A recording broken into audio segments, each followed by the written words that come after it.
अंतरिक्ष की गहराइयों से कभी कभी एक मूक संकेत सा आता है, एक टिमटिमाते तारे की रोशनी में छिपा हुआ कोई राज, और शायद एक ऐसी खोज जो हमेशा के लिए बदल दे हमारी समझ इस ब्रह्मांड में हमारी जगह के बारे में। हाल ही में वैज्ञानिकों ने, आप कह सकते हैं, पक्की खबर दी है, पृथ्वी के बाहर पानी मिला है। तो सवाल उठता है, ये पानी आखिर मिला कहाँ है और ये इतनी बड़ी बात क्यों मानी जा रही है? आइए आज इसी पर बात करते हैं। हमारे पास जो स्रोत हैं उनके आधार पर इस अविश्वसनीय खोज के पीछे की कहानी और इसके मतलब को थोड़ा और गहराई से समझते हैं। तो हुआ यह है कि खगोलविदों ने बहुत शक्तिशाली स्पेस टेलीस्कोप और उन्नत स्पेक्ट्रोस्कोपी का इस्तेमाल करके एक दूर के ग्रह K2 18b उसके वायुमंडल में पानी के साफ संकेत पकड़े हैं, मतलब जल वाष्प। हाँ, K2 18b ये हमसे करीब आप मान लीजिए 120 प्रकाश वर्ष दूर है।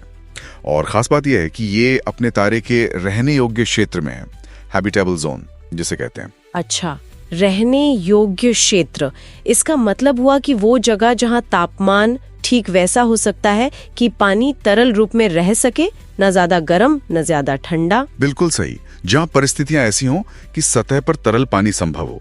और हम सब जानते हैं कि पानी कम से कम पृथ्वी पर जीवन के लिए कितना जरूरी है। हाँ, ये तो है। पृथ्वी पर तो हर जीव, छोटे से बैक्टीरिया से लेकर हम तक, पानी पर ही निर्भर है। तो इसीलिए जब हम किसी दूसरे ग्रह पर, वो भी उसके रहने योग्य क्षेत्र में पानी के संकेत पाते ना, तो ये सिर्फ एक अणु मिलने जैसी बात नहीं है। ये असल में जीवन की संभावना की ओर एक बहुत बहुत बड़ा कदम है। ये हमें उस सदियों पुराने सवाल के और करीब ले जाता है कि क्या हम इस विशाल ब्रह्मांड में अकेले हैं? लेकिन इतनी दूर से ये पता कैसे चला? मतलब 120 प्रकाश वर्ष तो बहुत ज्यादा है। कोई अंतरिक्ष यान तो वहां गया नहीं होगा? नहीं, बिल्कुल नहीं। वहां पहुंचना तो अभी हमारे लिए संभव ही नहीं है। ये कमाल हुआ है एक खास तकनीक से, जिसे ट्रांसमिशन स्पेक्ट्रोस्कोपी कहते हैं। हाँ जरूर। देखिए, जब ये ग्रह K2 18b अपने तारे के सामने से गुजरता है तो तारे की कुछ रोशनी उस ग्रह के वायुमंडल से होकर हम तक पहुंचती है। सही। हाँ, वैज्ञानिकों ने बस उसी रोशनी का विश्लेषण किया, उसे स्टडी किया। अच्छा, जैसे प्रिज्म से रोशनी गुजरने पर रंग बिखर जाते, कुछ वैसा। हाँ, कुछ वैसा ही समझ लीजिए। हर अणु, जैसे पानी का अणु H2O, वो रोशनी के कुछ खास रंगों या कहें वेवलेंथ को सोख लेता है। तो जब वैज्ञानिकों ने K2 18b के वायुमंडल से होकर आई रोशनी को देखा तो उसमें ठीक वही रंग गायब थे जिन्हें पानी सोखता है। एक तरह का केमिकल फिंगरप्रिंट मिल गया। ओह, तो ये फिंगरप्रिंट देखकर पता चला कि वहाँ पानी की भाप यानी जलवाष्प मौजूद है। एग्जैक्टली। और ये अब तक पृथ्वी के बाहर पानी की सबसे पुख्ता, सबसे कंफर्म्ड पहचानों में से एक मानी जा रही है। के संकेत मिले हैं, जैसे मंगल पर बर्फ है या बृहस्पति का चांद यूरोपा। उसके बारे में भी कहते हैं कि वहाँ समंदर हो सकता है बर्फ के नीचे। तो फिर K2 18b इतना खास क्यों है? बहुत अच्छा सवाल पूछा आपने। देखिए, फर्क ये है कि K2 18b हमारे सौरमंडल से बाहर का ग्रह है, एक एक्सोप्लैनेट, और ये अपने तारे के रहने योग्य क्षेत्र में है। मंगल पर बर्फ है, हाँ, यूरोपा पर बर्फ के नीचे शायद महासागर हो, लेकिन K2 18b पर हमें वायुमंडल में जलवाष्प मिली है, और वो भी ऐसी जगह जहां तापमान तरल पानी के लिए सही हो सकता है।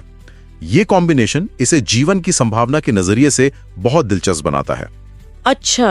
हालांकि ये याद रखना भी जरूरी है कि वायुमंडल में पानी की भाप होने का ये मतलब नहीं कि सतह पर झीलें या महासागर होंगे ही। ये अभी भी एक पहेली का एक टुकड़ा है, पूरी तस्वीर नहीं। समझ गए। तो मतलब अभी और रिसर्च होगी इस पर? वैज्ञानिक आगे क्या करने वाले हैं? हाँ बिल्कुल। अब सारी उम्मीदें और नज़रें James Webb space telescope JWST पर टिकी हैं। वो अब तक का सबसे शक्तिशाली टेलीस्कोप है। उसकी मदद से वैज्ञानिक K2 18b के वायुमंडल को और भी ज्यादा गहराई से देखेंगे। और क्या ढूंढने की कोशिश करेंगे? सिर्फ पानी या कुछ और भी? पानी के अलावा जीवन से जुड़े दूसरे अणु, जैसे कि ऑक्सीजन, मीथेन या और कोई बायोसिग्नेचर। बायोसिग्नेचर मतलब जीवन के संकेत? हाँ, ऐसे अणु या गैसें जो शायद जीवन की उपस्थिति की ओर इशारा करती हों।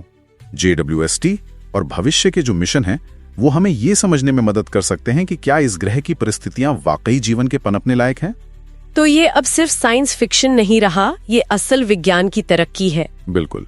हम सिर्फ पानी नहीं खोज रहे, हम उन जटिल परिस्थितियों को समझने की कोशिश कर रहे हैं जिनसे जीवन शुरू हो सकता है। पानी, कितना साधारण सा लगता है ना ये अणु, H2O, और शायद इसी में ब्रह्मांड का सबसे बड़ा रहस्य छिपा हो। कहीं बहुत दूर अरबों मील के फासले पर अंतरिक्ष की उस खामोशी में शायद जीवन इंतजार कर रहा हो। हाँ, या शायद अभी पनप रहा हो, जैसे कभी हमारी पृथ्वी पे हुआ था। ये खोज, पानी की मौजूदगी का ये सबूत, ऐसा लगता है जैसे किसी दूसरी दुनिया से आई एक हल्की सी कानाफूसी हो।